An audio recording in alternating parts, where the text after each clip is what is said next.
Harbani, good to be with you today. Just given the political climate we're in, I think sometimes it's good to unpack everything that's going on, because the news just hits us and we see it, we read it, but maybe we don't process what's actually going on. Yes. And so a lot of things are hitting us today. The abortion debate hit us a few weeks ago. Then we saw protests for the Roe v. Wade overturning of that. And then we also saw a gun restriction get put in place by the Supreme Court, which people kind of also overlooked, because I talked to a lot of people and they said there was a gun restriction that was passed. Yeah. Because everyone saw Roe v. Wade being overturned, and then the other things didn't get the same attention. Yeah. So what are your thoughts on Roe v. Wade, especially because for a long time before Roe v. Wade was passed, women were treated as second-class citizens. They were generations of women who dedicated basically their whole life to just fighting for their own basic freedoms. Yes. And the court, what they did is they essentially stripped away women's freedom to care for their body when it matters most. To me, it feels like we're just going back full circle to where we were. So what are your thoughts on this? And I know you also spoke at the pro-choice Frisco rally for abortion rights in Frisco Square. Yeah. Well, first of all, I would like for all the viewers who are viewing this, I would like to introduce myself. My name is Harbani Kohli. I'm originally from Frisco, Texas. I'm a rising freshman at American University School of Public Affairs in Washington, D.C. And I'm also the founder of a local nonprofit based out of Dallas, Texas called Love Against Hate, which is centered around helping high schoolers develop a global outlook and extend their global outreach, which we all know is so imperative in the day and age we live in. I really want to thank, first of all, Omar for bringing me on this interview, and I think it is very important that the generation, especially our generation, Gen Z, and even our millennial generation, who are the most upcoming with what's going on in the world today, be involved and take their part and be civically engaged and talk about issues like this, because I think it's really dependent upon our generations to speak up and talk about what's going on, because if we don't do that, history is going to repeat itself in many ways, that the older generations that take those political positions and have their place and their stature in government, they will continue making decisions for us, and it's really dependent upon us to extend our voices, speak for what we believe so strongly in, what Omar has brought me on today to talk about. And so jumping right into it, yes, Roe v. Wade has been overturned. For over 50 years, it has stood as a woman's federal and constitutional right to an abortion, which is so important, not just from a women's right standpoint, but also from a healthcare standpoint. Every presidential election, Omar, you know this, that candidates will always talk about and often talk about healthcare and what it means to support abortion, or whether it means not to support abortion. And I think as a woman, but moreover as a person of color, I also understand how this disproportionately impacts communities of color. And so I want to say that Roe v. Wade, it's more than just a pillar of our Constitution and a pillar of the Supreme Court. Roe v. Wade stood as this landmark Supreme Court case that told women that you don't have to be from any background, you don't have to have a particular class, a particular place in society. You are entitled to your basic and human right to get an abortion. Right on June 24th, when this news came out coming, and of course Politico had released a document that had been leaked saying that, something along the lines that, abortion, one of the federal constitutional rights that women have held for over 50 years, was going to be overturned. But I think on June 24th, when people across this country, especially women, woke up in the morning and saw that they had less rights than their grandmothers and mothers did several years ago, I think that was one of the most defining points that our country has yet to see. And I think it really became upon us, Generation Z, to take it to the next level, take it to the Supreme Court and to any political branch of our country to really express how we feel. And like you mentioned, when I did deliver a speech at the pro-choice protest in Frisco, Texas, that was was really the premise of my speech. I really wanted to talk about why I think it's so imperative that we speak up, we call our senators, our representatives that represent our congressional districts, and we demand what our mothers and grandmothers fought so hard for back in 1973 when this first came to life. And in Texas, because I know some states are, like California, they're providing a safe haven for people to have abortions. Yes. So what do you believe, like in Texas, they oftentimes like to restrict our rights and overlook things, like even with the gun laws, they were overlooking it. So with Texas, where are we at right now with abortions? And do you think there's any hope for the future? Yeah, this is obviously a very relevant question. I think many women, I think one of the first Instagram posts I saw, because social media plays such a role in today's political atmosphere, I think on June 24th when I read the news of Roe v. Wade being overturned, and then that following day I saw this post by an Instagram influencer talking about a personal story and how abortion personally impacted her.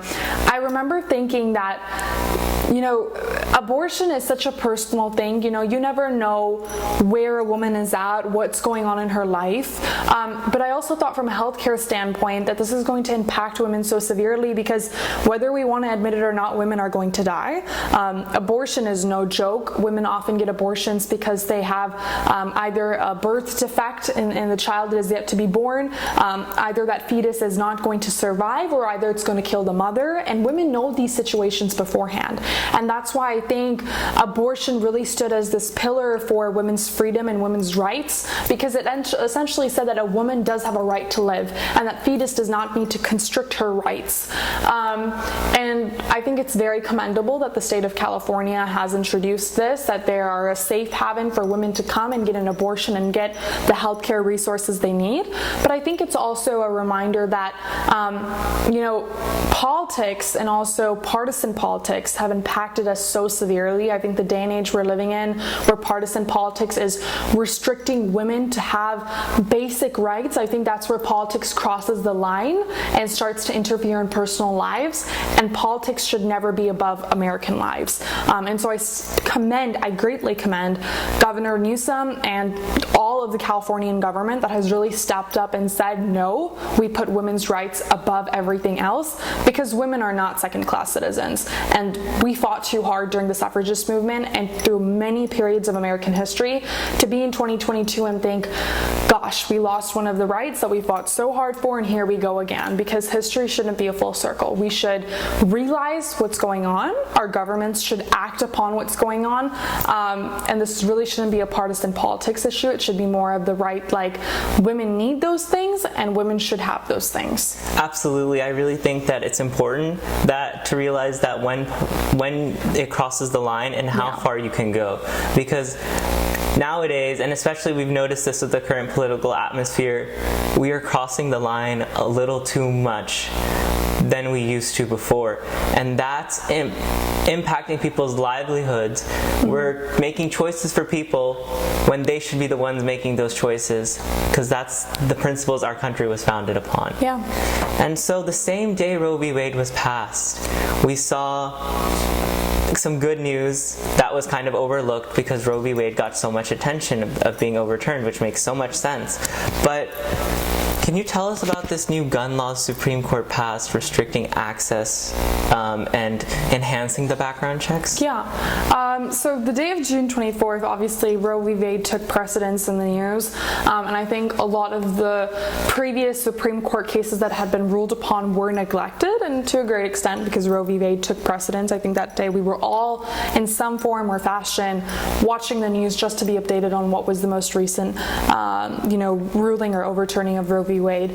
But gun legislation, gun reform in this country has also been one thing that is so greatly debated upon. I think it was an issue really just about how can we protect American lives and especially our American youth, and now it's become this whole colossal where we're talking about this and that and this and that, and oh, the Republicans said this, and oh, the Democrats said this, and oh, the liberals want this, but oh, the conservatives want this. And I think it has become such a colossal in the sense that we don't even know where we lie anymore. right? The government isn't able to act upon this because right now we see the GOP party so greatly conflicted and divided in their ideals and thoughts. And then on one side we see the Democratic Party who, can align some of their own senators and representatives to be on the same, ship that they are, right? They're all on these different ships and they're all trying to somehow collide together and make something, come together, and it's not coming together. But I think with gun legislation especially, gun legislation has been one of those issues where, there's a lot going on, but nothing is really ever delivered. And I always think of those families, especially after the Uvalde school shooting and after Sandy Hook, which was almost a decade ago now, more than a decade ago. And I also think about, the Parkland shooting in Florida. I think representatives and senators time and time again vow to make action and to ban these gun empires and entourages that are lobbying their way inside our branches of government. But I think then there's also this fine line where we're realizing that it's dependent upon political mobilization groups and more so nonprofits to make change, because I think the government nowhere stands anymore on doing anything, quite honestly. Yes, and given this new restrictions that they've put in place, do you think it's going to help? Because here in Texas, and I don't want to really get into the story that much, but there have been more than one story, but one that really shook the Muslim community was when we had a student our age who was a freshman in college, and he was able to buy a gun at age 19, and he killed his entire family, and a lot of the Muslim community went to the burial, and it was just heartbreaking to have to bury 4 people whose lives could have easily been prevented. And I feel like when it's so easy to buy a gun for someone who had mental problems and no one looked at that in a background check and he was able to get a gun, it really is concerning because it's unsafe to have people like that carrying guns. So yeah, you make a very good point. I think the Muslim American community, the Sikh American community, I think any community of color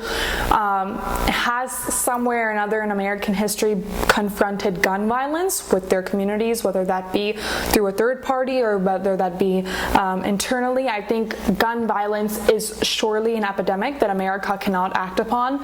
And I often think about how, as a person of color, we as people of color are so greatly impacted by gun violence. And I think time and time again we see that nothing is really done. I do want to say though that currently Congress has been, for the first time in 30 years, has acted upon bipartisan legislation that will make some, not all, but at least some change will come into our communities, especially communities of color and low-income households.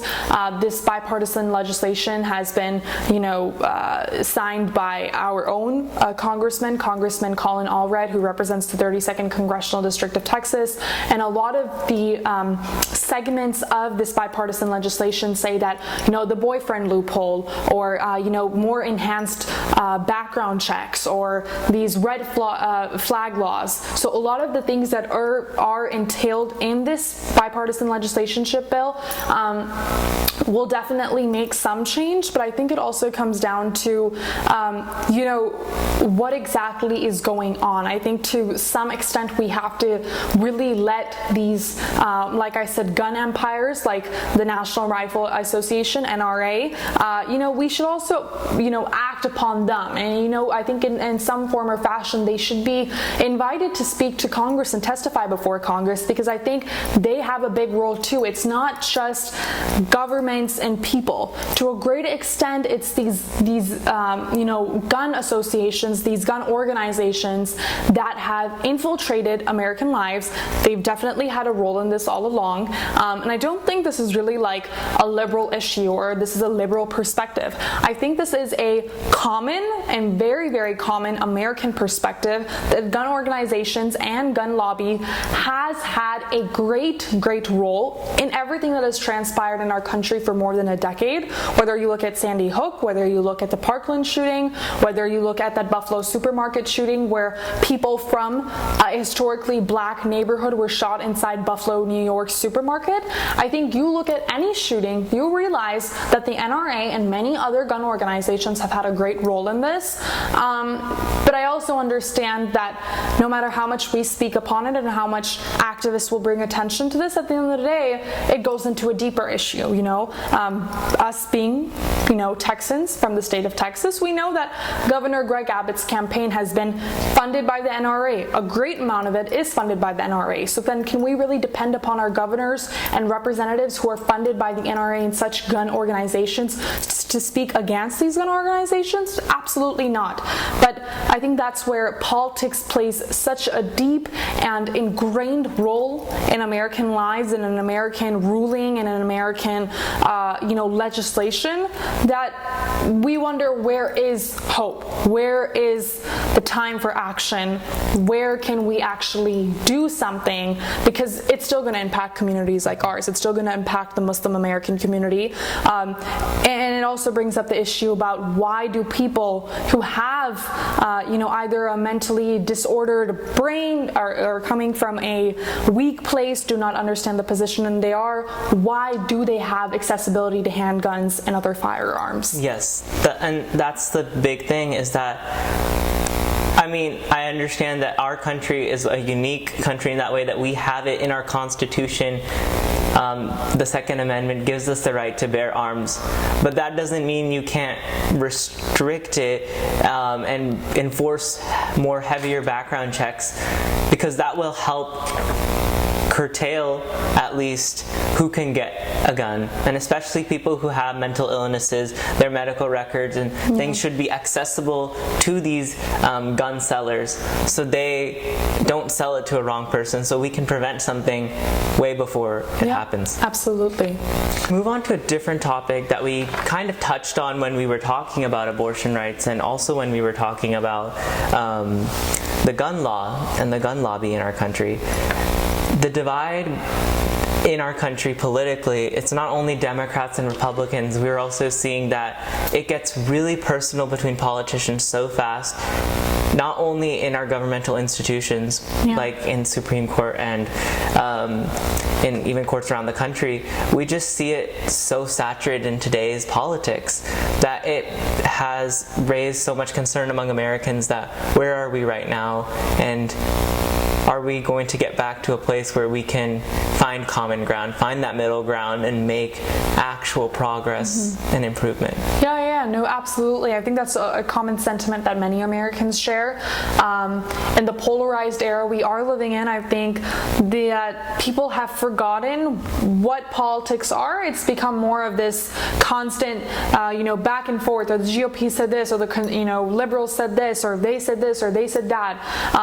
And the progressive left, I think a lot of times when there's a political outbreak in this country with some news or with some headline, or whether it be mass shootings, or whether it be healthcare rights and abortion, or whether it be the economic crisis, or with what's going on with inflation currently in our country.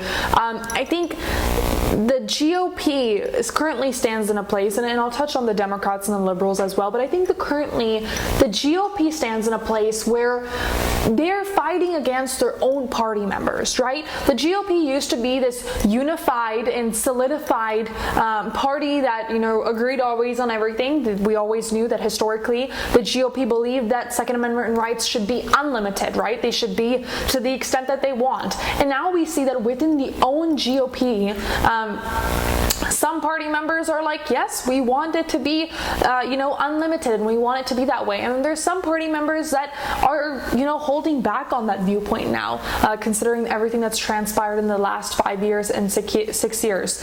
And so this is just one of the the issues, but I think that the GOP is now standing in a place where, obviously after the January 6th insurrection and the hearings that have been currently taking place in Congress after Cassidy Hutchinson, a former special aide to the Trump administration's White House, gave such a mind-boggling and quite honestly phenomenal testimony about everything that transpired behind the scenes and the Trump-Pence administration. I think since that's happened, and I think since a lot of damning testimonies have taken place, Liz Cheney, I think she kind of stands as this new GOP ideology now, right? I think she stands as this new figure for the new GOP ideologies and ideals, and I think that Trump, or former President Trump's entourage, stands as the previous GOP, mindset and structure. And I think this is also prevalent maybe in the liberals as well. I think in the progressive lefts, I think there's obviously those progressives like Bernie Sanders and Representative Alexandria Ocasio-Cortez who believe that the Democratic Party should be more liberal and more progressive in their outlook. But at the end of the day, politics has always been about coming to a compromise. And currently we stand in this place where both parties are on completely different notes. They're on completely different pages. I think it's a political branch that our country greatly depends upon, and I think it's a political branch that needs to get its act together if we want to make some change at the very least in what's going on right now in our country. No, absolutely. I think that there needs to be a point where, and I know before we used to have, there were disagreements. There were always disagreements between different parties because of different ideologies that came over time, but we still found common ground when it came to very important issues that our citizens depended on our political leaders for. They came to a common ground. So that's very important. You made some really great points during this interview. Thank you so much, Harbani, for speaking today. And I think it's important that we look at those issues, and sometimes when our generation speaks about these issues, it gives a different perspective than other generations because we have a different set of beliefs and we've gone through different sets of experiences that are valuable. And knowing that we're the future, knowing that we are the people that are now, some of us are voting, some of us are going to vote really soon, and so we are the generation that are going to influence the next coming years and many years after that the politics in our country. So we should be informed, we need to be educated, and we need to take charge for our rights.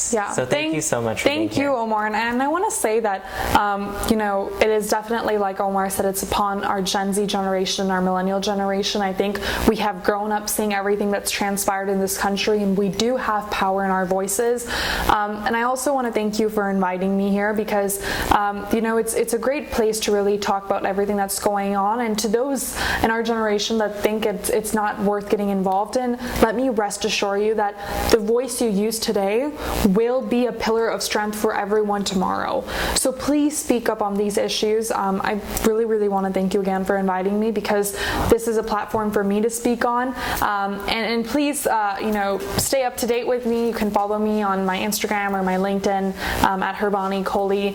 I am a Sikh American. I'm a proud Sikh American. I talk about a lot of issues that impact me and my community at the forefront. And I'm very happy to be here and talk to Omar. So thank you again for inviting me. And kudos to you, power to you for doing this. Thank you. Yeah, thank you.